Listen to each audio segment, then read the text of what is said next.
L'entretien des patriotes, bonjour à tous, heureux de vous retrouver. Macron, c'est Bobard XXL que couvre la presse.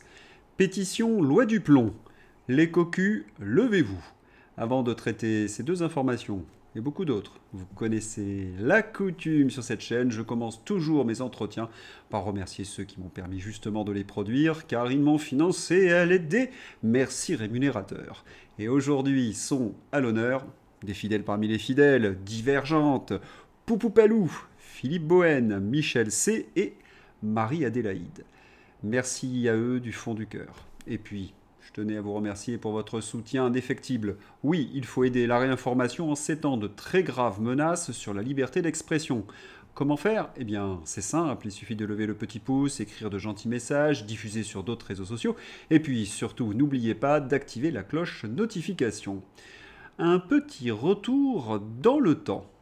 En effet, il y a quelques années, j'avais animé une conférence sur l'État profond, l'État socialiste européiste. Bon, aujourd'hui, j'ai dû faire quelques modifications. Par exemple, à l'époque, on parlait du MPS, aujourd'hui, c'est l'HERPES. Alors, regardons cet État profond et de quoi est-il composé. D'abord, des commissaires politiques. J'affirmais que les journalistes, les associations, les ONG, SOS Racisme, les LGTB, les féministes radicales, les associations immigrationnistes, étaient les commissaires politiques du Parti socialiste et de l'Europe. Ils étaient encadrés par les partis politiques, les syndicats, les think tanks, comme le SIEC, Terra Nova ou les maçons.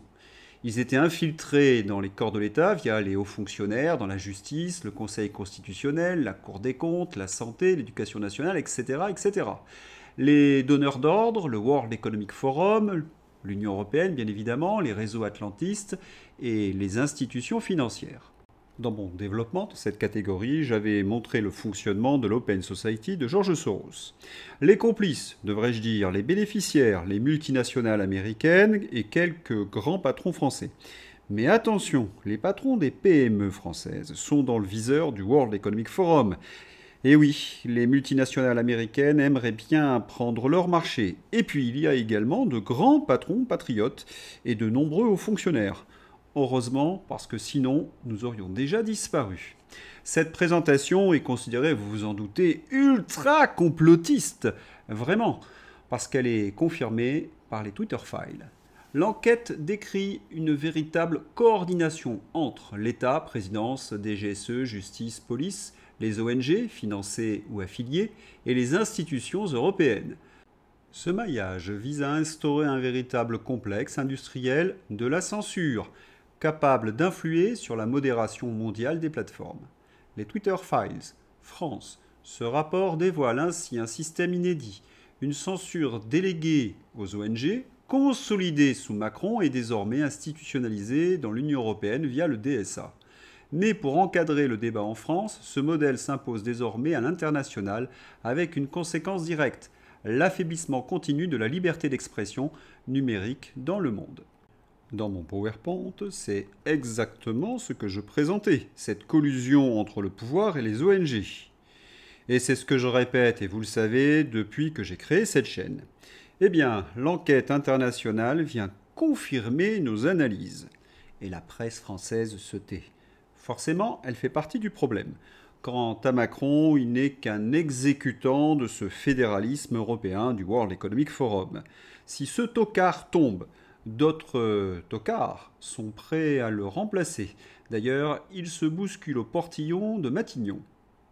Souvent, on me pose cette question, mais comment font-ils pour être élus avec leurs bobines et leur bilan? Est-ce qu'ils tricheraient? Oh, il y a une tricherie qui est tout à fait officielle. Les médias sont créés, sont là pour assurer leur victoire. Mais pas seulement. Il y a aussi ce qu'on appelle la clientèle. La France est par exemple championne du monde des prestations sociales. Part des aides sociales dans le PIB, 32% pour la France. Champion du monde, toute catégorie. C'est avec toutes ces aides sociales que les socialos fidélisent leur clientèle, par exemple au niveau des mairies. Il y a également les subventions aux associations. Imaginez qu'aux allocations qui sont données par l'État, il existe des aides qui sont versées par la mairie. Donc, par exemple, on peut toucher 2 723 € d'aide sociale de la CAF sans même gagner un seul euro de salaire. Voilà le véritable problème de la France et c'est surtout un problème démocratique. On en crève du socialisme. Vous imaginez qu'un couple qui bosse dur, qui gagne le SMIC, touche quasiment les mêmes revenus. Oui, un couple qui gagne le SMIC touche 2 852 euros de salaire, alors que celui qui ne travaille pas, 2 723. Ce système inique est un véritable appel d'air aux clandestins du monde entier et permet à des millions de personnes d'être des parasites sur le dos des travailleurs. Quant à la presse aux ordres, est-ce qu'elle dénonce ce scandale? Pas le moins du monde, non. Elle n'a qu'un mot à la bouche, Rassemblement national, en boucle 24 heures sur 24. Comment reconnaît-on l'approche d'élections en France? Le même cirque recommence. Patrick Cohen enchaîne les éditos sur France Inter contre le Rassemblement national. Quotidien invite des artistes inconnus qui alertent sur le danger du Rassemblement national. Un jour sans fin. C'est ubuesque, le pays sombre, on nous parle de faillite, certains même annoncent une guerre civile, et les journalistes vomissent sur le parti qui n'a jamais exercé le pouvoir. Journalistes aux ordres, quelle saleté! Et puis, pour voter l'RPS européiste, il faut être un peu crétin. Et ça, cela se travaille. C'est même la fonction de l'éducation nationale. L'éducation à la sexualité à l'école est une nécessité absolue, dès la maternelle. Aurore Berger et Elisabeth Bornarien veulent initier nos enfants à la débauche dès le plus jeune âge. Mais c'est pas possible, mais laissez-les tranquilles. En Chine, à la maternelle, ils apprennent à dessiner, à cuisiner, à jardiner, à faire des trucs utiles. Pas à parler de fesses et se faire bourrer le mou par des idéologues apprentis sorciers. Oh, cela suffit. Vous imaginez ce qu'ils veulent faire? Ils veulent perturber vos enfants, les rendre déséquilibrés par des adultes qui vont leur parler sexualité. Un peu comme Manu avec Bribri. Le modèle manifestement vient de là. Une maman d'élève convoquée en conseil de laïcité pour avoir confisqué un livre porno trouvé au CDI. En quoi est-ce conforme aux valeurs de la République de dire à des enfants qu'on peut faire du sexe sur Internet? Céline dénonce l'indifférence de l'école face à la présence d'un livre à caractère porno emprunté au CDI par sa fille. L'objectif? Oh, il avait été expliqué par Jacques Attali. Faire des citoyens sans identité, sans repère, obnubilés par leur identité sexuelle. Il faut donc commencer par détruire leurs âmes dès le plus jeune âge et leur culture. La fête du cochon, c'est raciste, nous explique la France insoumise, Marc Menant. De Walt Disney, c'est pas possible. Donc, dans cette hérésie, dans cette folie, dans cette stigmatisation de ce qui sont nos traditions. Nos traditions. On voit bien que ces gens-là sont en train de se perdre. Ces gens-là attisent. Dans ces conditions, il n'y a plus qu'à supprimer le conte Les Trois Petits Cochons. Mais cela ne peut pas durer très longtemps. Pourquoi? Parce que ce système n'est pas viable économiquement. Vous ne pouvez pas éternellement voler ceux qui travaillent au profit de parasites et de profiteurs. Et pour une raison simple, c'est qu'au fil du temps, vous avez de plus en plus de parasites et de moins en moins de travailleurs. Quelques illustrations dans l'actualité. Après la taxe attentat, oui, ça existe, voici venir la taxe émeute. L'État veut faire payer une surprime d'assurance de 5% à tous les Français pour couvrir les dégâts des émeutes. La racaille casse, mais c'est Nicolas qui paie. Vous validez? Et leur imagination pour nous taxer est sans limite. Alerte info, Bercy envisage de mettre fin à l'exonération des pourboires en 2026. Et oui, Bayrou vous fait les poches. Et ceux qui dépouillent les plus pauvres sont, paraît-il, socialistes, mais ils ont chauffeurs et gardes du corps. À mon avis, les gardes du corps, ils en ont bien besoin. Un peu comme le patapouf à la face visqueuse. Je n'aime pas les riches. Et il a gagné plus de 30 millions d'euros, presque 31 millions d'euros. Oui, c'est le coût total de la carrière politique de François Hollande pour les finances publiques. Une carrière politique à plus de 30 millions d'euros pour le contribuable français. Le gras Hollande, c'est la preuve que l'on peut s'engraisser en pillant les Français. Socialiste dans la novlangue signifie profiteur. Et ce n'est que le début. Alexis Poulain, incroyable. Un rapport commandé par Bayrou propose d'augmenter les ministres de 40%. Oui, vous avez bien entendu, 40%. C'est au-delà de la provocation. Voyez, la corruption, c'est aussi la provocation décomplexée. Faites des efforts, nous disent-ils, et nous, on commande un rapport pour proposer de nous augmenter de 40%. Oui, vous avez bien lu, 40%. Mais pourquoi mon cher Alexis et mon cher Paul-Antoine se gêneraient-ils? Ils ont les Barbier, les Cohen, les Pujadas, les Rochebain pour les défendre. Même mieux maintenant, donc, ils nous font des bras d'honneur. Ils s'empiffrent, ils nous pillent, ils nous dépouillent, ils magouillent, et ils vous en les gueux. Pensez par exemple à Brigitte, la folle plus-value de Bribri avec la vente de sa villa du Touquet. Ce qu'oublient de dire les journalistes de RMC, c'est que c'est une SCI où il n'y a pas seulement Bribri, il y a également Manu dedans.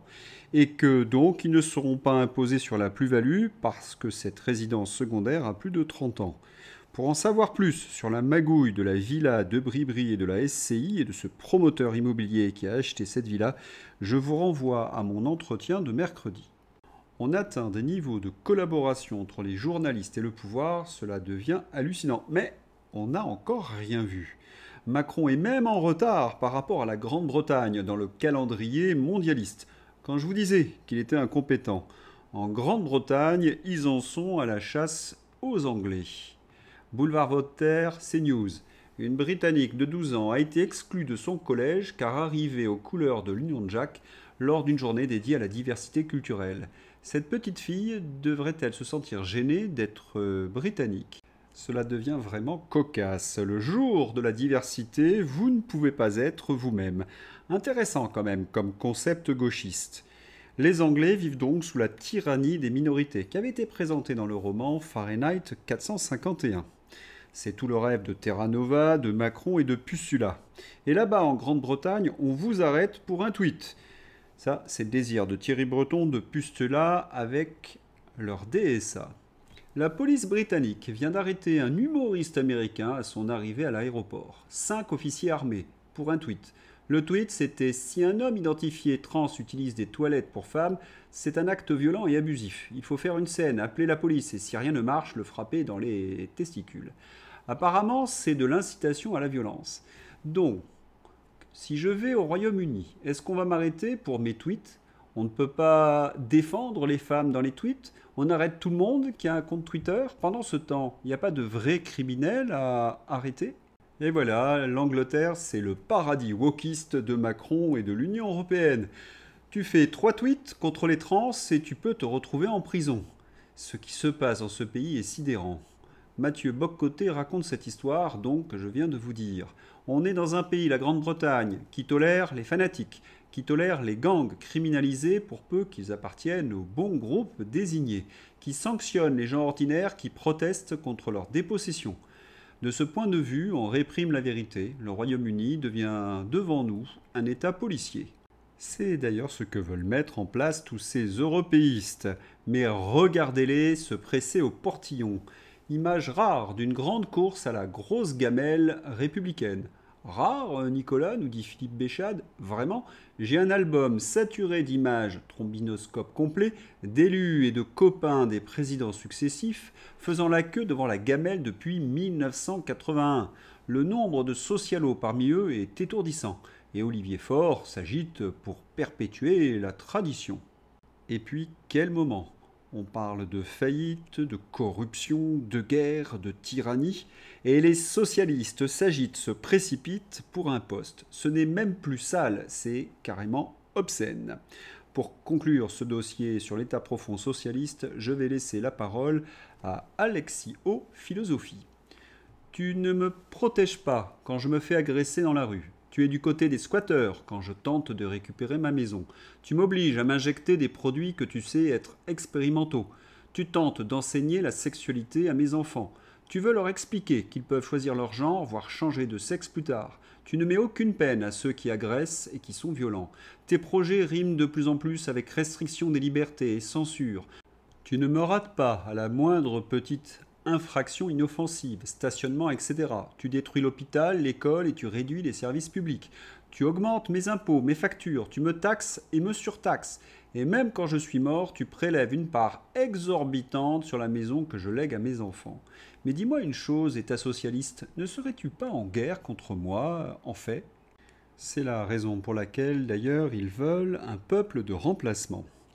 La presse a atteint un point de non-retour. Elle couvre les bobards, les plus gros, les plus dingues, les plus débiles. On se rappelle celui du GPS brouillé par les Russes. Bien entendu, l'histoire du GPS brouillé par les Russes était complètement bidon, mais ne comptez pas sur la presse française pour vous en informer. Les pauvres idiots qui font confiance à des Léa Salamé ou des Christophe Barbier méritent leur triste sort. Dans ces conditions, pourquoi dire la vérité? Pourquoi s'embêter?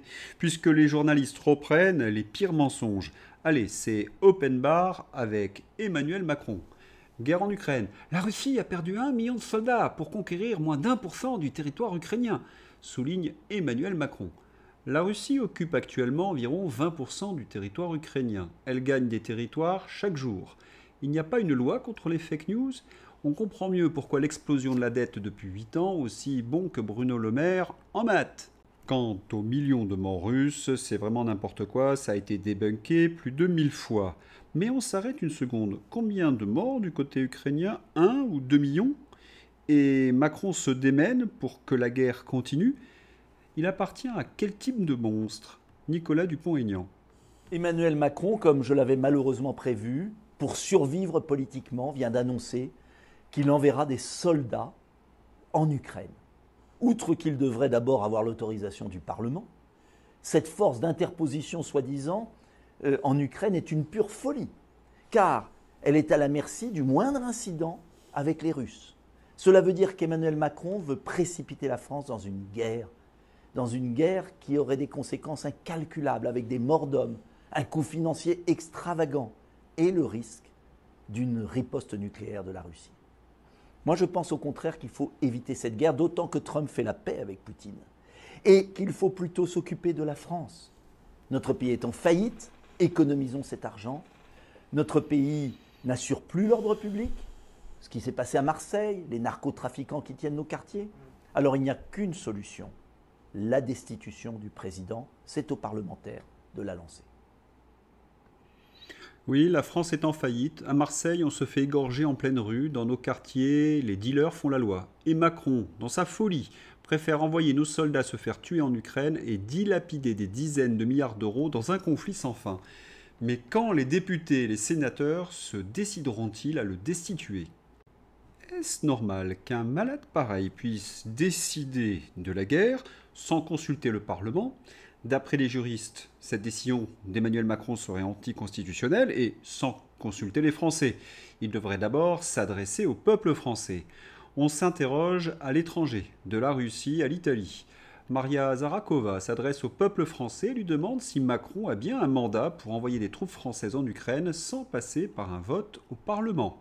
Et en Italie, désunion européenne. À l'issue du sommet de Paris, l'Italie réitère son opposition à l'idée de déployer ses soldats en Ukraine.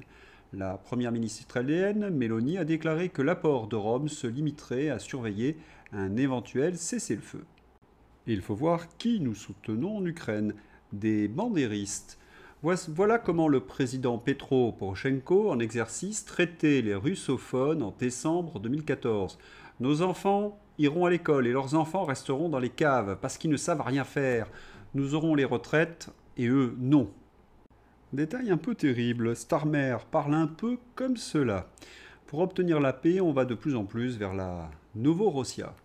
Sergueï Lavrov, ministre des Affaires étrangères russe. Pour parvenir à une paix durable, l'intégration de la Crimée et du Donbass et de la Novorossie à la Russie doit être reconnue au niveau international, ci-dessous la carte de la Nouvelle-Russie.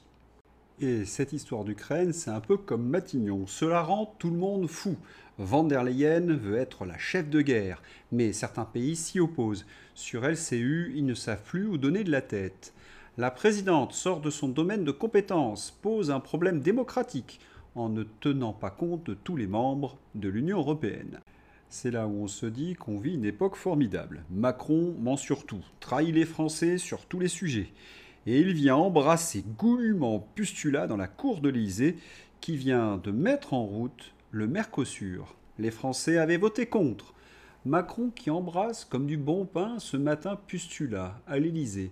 C'est pour la féliciter d'avoir tué notre agriculture par le Mercosur hier, ou pour se réjouir des nouveaux milliards qui vont être annoncés pour l'Ukraine aujourd'hui? La France se portera bien mieux quand ces deux-là auront été mis dehors et que nous aurons démantelé l'affreuse Union européenne par le Frexit. Ukraine et Mercosur, la fuite en avant des européistes. Je le dis calmement, après avoir longtemps haussé les épaules devant ceux qui évoquaient ce scénario. Une élite acculée précipite souvent des guerres dans une fuite en avant hagarde et de plus en plus déconnectée. Ils ne sont pas seulement incompétents, ils deviennent très dangereux. C'est donc le moment d'entrer en résistance. Oh, par des gestes simples par exemple. Achetez français. Faites la semaine du français. Si on ne le met pas en avant au travers de nos rayons, on ne peut pas se rendre compte que la ferme France est en train de s'effacer. Véronique Lefoc, présidente de la coordination rurale. C'est bon pour nos agriculteurs et c'est bon pour notre santé. Car si nous achetons pas français, nous achetons des produits étrangers qui n'ont pas tout à fait les mêmes normes. Je vous en parlais hier. Un consommateur américain a constaté que de nombreux produits chez Aldi, y compris les salades et le poisson, portent désormais des étiquettes bio-ingénierie, ou contient des ingrédients biologiquement modifiés sur de très nombreux aliments. Au moins c'est clair. Ne sacrifions pas nos paysans et notre santé pour Pustula. Les patriotes avec Mercadal. Qui va être la variable d'ajustement? Qui est-ce qu'on va sacrifier pour vendre des bagnoles allemandes et le reste? Les paysans français. Ouais, qui est-ce qu'on sacrifie dans le cadre de la guerre en Ukraine? Bon, les Français, de manière générale, qui paient leur énergie trop cher, qui se font tondre, on a détruit notre économie comme jamais. Mais la vraie variable d'ajustement, c'est les paysans, en fait. Parce qu'on rentre, et je t'apprends rien là-dessus, c'est pas du complotisme, c'est factuel. On rentre des produits ukrainiens, mais ce qu'il faut répéter à chaque fois aux gens, c'est que c'est pas les produits du petit producteur Sergueï à qui on achète les produits pour l'aider à survivre face à la méchante guerre. C'est des produits qui viennent de fermes-usines de base qui font des milliers d'hectares, qui n'appartiennent même pas à des Ukrainiens. Ça appartient à BlackRock, ça appartient à d'énormes sociétés américaines. Et c'est ça qui arrive par millions de tonnes en Europe, sans aucun contrôle, et qui sont produits dans des conditions jamais on en voudrait, ni au niveau du bien-être animal, ni au niveau de ce qu'on donne à bouffer, ni au niveau des produits utilisés pour les céréales. Et c'est un scandale absolu. Et ça rentre, et c'est de la concurrence déloyale, et ça fait crever les paysans européens. Bien dit. Qu'est-ce qu'on va sacrifier pour vendre des bagnoles allemandes? Pierre-Guillaume Mercadal, coordination rurale du Tarn-et-Garonne. On fait entrer en Europe des produits qu'on jugerait inacceptables ici, pour la santé, pour les sols, pour le bien-être animal. Et c'est comme cela qu'on tue nos paysans. Pour résumer cette séquence sur l'agriculture et sur le Mercosur. Il y a 2 millions de naïfs qui ont signé une pétition contre la loi Duplon. C'était une pétition organisée par l'État, cela participait à un narratif. L'objectif, c'était souiller l'image de la paysannerie traditionnelle pour qu'on ne soit pas ému de sa disparition, signer le Mercosur sans révolte, sans vague, anéantir donc les paysans, les faire crever et favoriser ainsi l'agrobusiness, les multinationales, le libre-échange. Il y avait donc des naïfs qui avaient peur de cancers imaginaires, mais ils feront face désormais à une augmentation effroyable de maladies chroniques engendrées par cette nourriture qui va nous venir d'ailleurs, transformée souvent, oui, qui va être importée. La France est déjà touchée par ces importations de produits sales, l'invasion pizza-burger, produits transformés.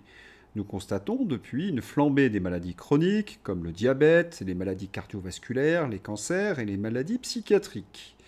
Aux USA, ils ont 20 ans d'avance sur nous et les Américains sont grignotés par l'agro-business. Les maladies chroniques là-bas, c'est la folie. Le ministre de la Santé, Kennedy. This morning, I got the latest numbers from CDC that 76.4% of Americans now have a chronic disease. This is stunning. When my uncle was president, it was 11%. 1950, it was 3%.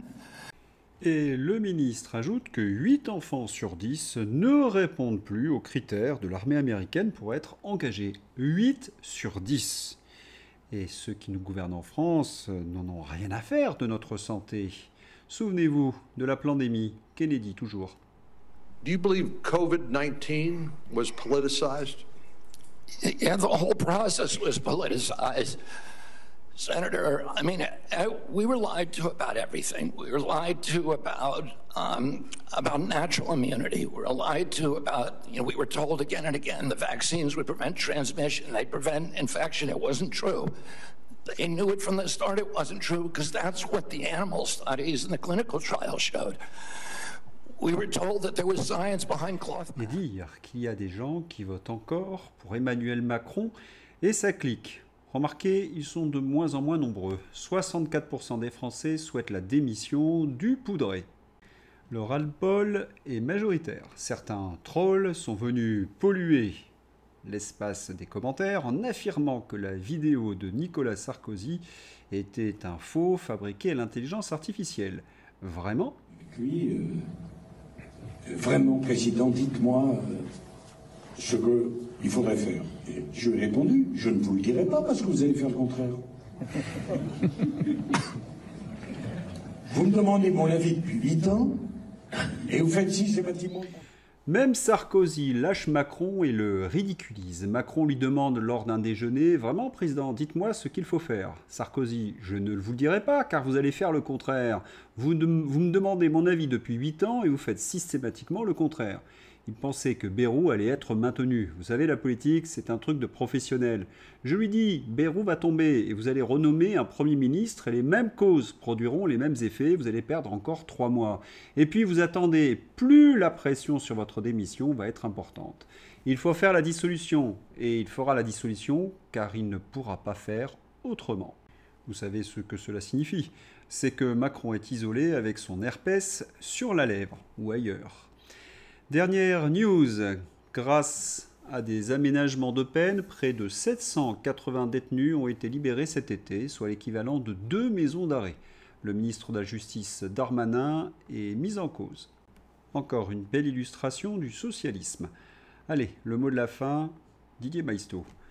Le type, Macron, vient en pratique de déclarer la guerre en visio à la première puissance nucléaire de la planète. Et les chefs de parti font des conférences de presse pour que le poudré leur offre un sucre d'orge. Ce que nous vivons n'est pas seulement surréaliste, c'est obscène. Allez, c'est l'heure d'ouvrir la page Fantaisie avec Wauquiez. Oui, pas plus, Wauquiez, et là tout de suite un grand éclat de rire. Pas pour tout le monde. Mon regret principal en politique, avoir milité pour ce parti. LR, le déshonneur et la honte. ACLR, le rire et les larmes. En cas de législative, la gauche promet d'être aussi décevante qu'à son habitude. Ça, c'est le Gorafi. Obscénité, obscénité. L'homme le plus riche de France, Bernard Arnault, est celui dont le groupe a reçu le plus d'aide à la presse en 2024, avec 16 millions d'euros d'aide, nos impôts. Le groupe Les Échos, Le Parisien a ainsi repris sa place de leader des entreprises de presse les plus subventionnées. Oui, c'est du délire. D'autant plus que ces groupes sans ces subventions seraient en faillite. Oui, Les Échos, Le Parisien perdent de l'argent. Camouflé pour l'Arcom, les nouvelles chaînes T18 et Novo 19, qui remplacent C8 et Énergie 12, ont enregistré lors de leur entrée lundi seulement 0,9% de part d'audience pour T18 et 0,6% pour Novo 19. Elles se placent donc en dernière position des chaînes gratuites de la TNT. Il y avait autant de monde sur T18 et Novo 19 ? Ah non, on a l'explication. La personne qui regardait T18 a expliqué s'être assise sur la télécommande. Allez, il est temps de rigoler un petit peu. Ça y est, je vous mets la tête de Wauquiez. Marlène Schiappa. Tu fais mal à la politique en participant à cette émission. Damien Canivet en veut à Marlène Schiappa d'apparaître dans Les Traîtres sur M6. Il la confronte en direct sur TB19. Et pourquoi elle déshonorerait la politique ? Parce que dans ce jeu, elle ment, elle manipule. C'est une macroniste, c'est la seule chose qu'elle sait faire. Rappelez-vous, elle a été embauchée, lorsqu'elle a été débauchée de son ministère, par une boîte qui vient de la débaucher. Oui, Schiappa en italien, cela signifie grosse nulle. Cela me rappelle Louis de Funès dans La folie des grandeurs. « Qu'est-ce que je vais devenir ? Je suis ministre, je ne sais rien faire !» À part mentir et manipuler, bien évidemment. Certains écrivent dans les commentaires que Macron serait très bon dans ce jeu Les Traîtres. Bah non, Macron, vous savez, il n'est pas bon à rien, il est mauvais à tout. Allez, on va se quitter avec une séquence nostalgie. Lino, dans cet extrait lumineux de 1982, que je vous mets dans ma description, Lino Ventura explique ce qu'est la justice de gauche. On ne parle plus de la victime, mais uniquement du pauvre criminel. Et pire, ce pauvre criminel n'y est pour rien dans les crimes qu'il commet, car c'est votre faute, la faute de la collectivité, de l'État, le manque de moyens, etc. Cette philosophie démente et immature nie le principe de responsabilité qui élève pourtant l'être humain et qui est à la base de la destruction de la justice pénale française. Voilà, je vous souhaite une très bonne journée, un excellent week-end. À bientôt, au revoir.